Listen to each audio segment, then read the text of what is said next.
ጤና ይስጥልና አድማጮች እንደምን አድራችኋል? ይህ ኢትዮ ፕላስ ነው። ለአሁን የተሰሙ መረጃዎችን ወደ ማድረስ እንገባለን። አብራችሁን ቆዩ። የሩሲያው ፕሬዝዳንት ቭላዲሚር ፑቲን በሆሚኒ ላይ የታቀደውን ግድያ አስመልክተው በፍጹም በዚህ ጉዳይ ላይ መወያየት አልፈልግም ብለዋል። እስራኤል የኢራኑን ጠቅላይ መሪ አያቶላህ አሊ ሆሚኒን ለመግደል ወጥና አሜሪካ ውድቅ ማድረጓ በተሰማ ማግስት ይህንን በተመለከተ አስተያየታቸውን የተጠየቁት የሩሲያው ፕሬዝዳንት ቭላዲሚር ፑቲን በፍጹም በዚህ ጉዳይ መወያየት አልፈልግም የሚል ምላሽ ሰጥቷል። የኢራኑ መሪ አያቶላህ አሊ ሆሚኒ ሊገደሉ ስለሚችሉበት ሁኔታዎች የተጠየቁት የሩሲያው መሪ ስለሚቻልበት ጉዳይ በጭራሽ መወያየት አልፈልግም፣ በፍጹም አልፈልግም የሚል ምላሽ መስጠታቸው ታውቋል። ይሄንን ሁሉ ሰማለሁ፣ ነገር ግን ልወያይበት እንኳን አልፈልግም ሲሉ በሴንት ፒተርስበርግ በነበረው የኢኮኖሚ መድረክ የጎንዮሽ ውይይት ለጋዜጠኞች ተናግረዋል። ቀደም ሲል በአጃንስ ፍራንስ ፕሬስ ኢራን የሩሲያን እርዳታ ጠይቃ እንደሆነ የተጠየቁት ፑቲን የኢራን ወዳጆቻችን እርዳታችንን አልጠየቁም ብለዋል። አሜሪካ የጦር ጄቶችን ጨምሮ የጦር መሳሪያዎችን ወደ መካከለኛው ምስራቅ እያንቀሳቀሰች እንደሆነ ተነገረ።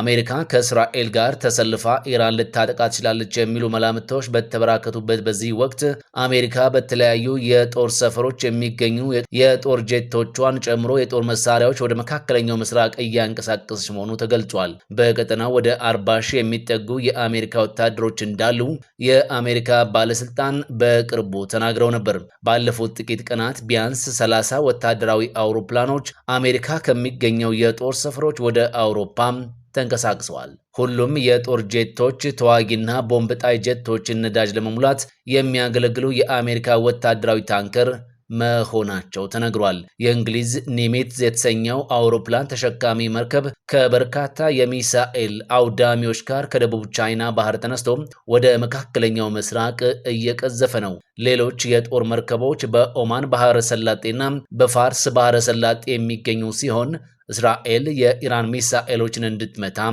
ረድተዋታል። አሜሪካ ኤፍ-16፣ ኤፍ-22 እንዲሁም ኤፍ-35 ተዋጊ ጀቶችን ወደ መካከለኛው ምስራቅ የጦር ሰፈሮች ማዛወሯን ሮይተርስ የዜና ወኪል ዘግቧል።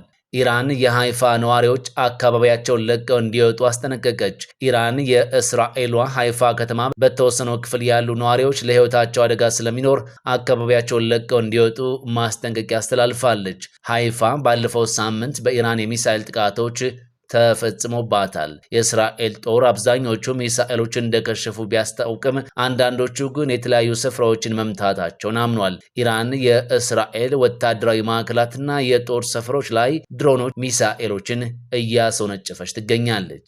በሌላ በኩል ደግሞ ከእስራኤል ጋር የጠበቀ ግንኙነት እንዳላቸው የሚታመኑ የመረጃ መንታፊዎች ከኢራኑ የክሪፕቶ ድርጅት $90 ሚሊዮን መዝረፋቸው ታውቋል። ከእስራኤል ጋር የጠበቀ ግንኙነት አለው ተብሎ የሚታመነው የመረጃ መንታፊዎች ቡድን ፕሪዳቶሪስ ፕሮ ከኢራኑ ትልቅ የክሪፕቶ ኩባንያ ኖቢቲኬስ $90 ሚሊዮን ዘርፏል። ቡድኑ ገንዘቡን ከዘረፈ በኋላ መገኘት ወደማይችልበት ስፍራ ልኮታል ተብሏል። መንታፊ ተሟጋች ነኝ የሚለው ቡድኑ ኢራንን ኢላማ ባደረገ መልኩ መረጃዎችን በመመንተፍ ይታወቃል። ቡድኑ ከአንድ ዓመት በላይ ከባድ የሳይበር ጥቃቶችን ባይፈጽምም እስራኤል በኢራን የጀመረችውን ጥቃት ጠብቆ ብቅ ብሏል። ከእስራኤል ጋር የጠበቀ ግንኙነት እንዳለው የሚነገርለት ቡድኑ ማክሰኞ በኖቢቲኬስ ላይ የፈጸመው የሳይበር ጥቃት አዲስ የምንተፋ ማዕበል አካል ነው ተብሏል።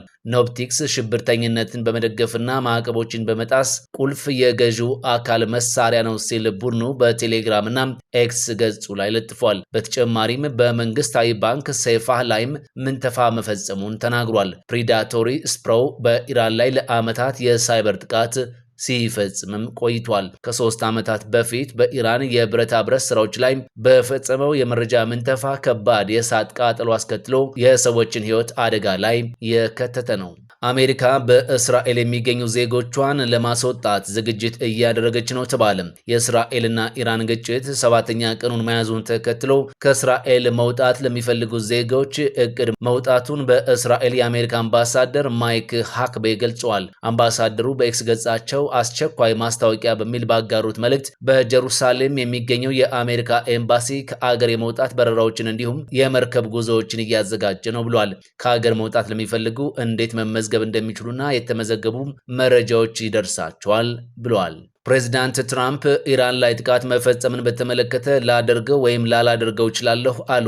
የአሜሪካው ፕሬዚዳንት ዶናልድ ትራምፕ ሀገራቸው በኢራን ጥቃት ትሳተፍ እንደሆነ ተጠይቀው ይህንን ማለት አልችልም፣ ላደርገው ወይም ላላደርገው እችላለሁ ብለዋል።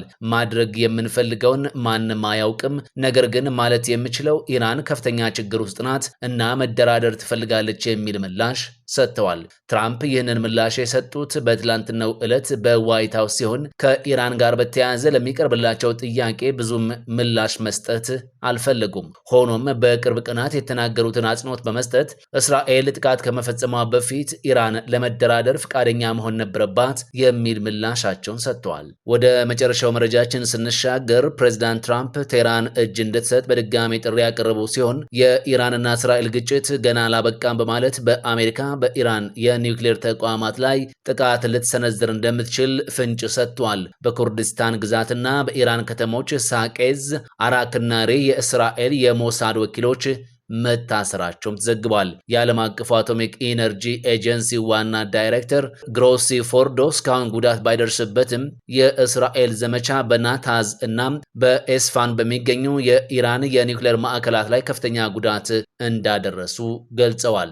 የእስራኤል የሩቅ ቁጥጥር ስፓይክ ጸረ ታንክ ሚሳኤሎች በኢራን አልቦርዝ ግዛት ውስጥ ተገኝቷል። በኢስፋን አቅራቢያ የኢራን የአየር መከላከያ ሰራዊት የጣለው የእስራኤል ሄርሜስ ሰው አልባ አውሮፕላን ፍርስራሽ ምስል ይፋ ተደርጓል። የሩሲያ የውጭ ጉዳይ ሚኒስትር ቃል አቀባይ ስለ መካከለኛው ምስራቅ የኒውክሌር ግጭት መካረር በሰጡት አስተያየት የእልቂት ጫፍ ላይ መድረሱንና በኢራን የኒውክሌር ተቋማት ላይ በየቀኑ ጥቃቶች እየተፈጸሙ እንደሆነም ተናግረዋል።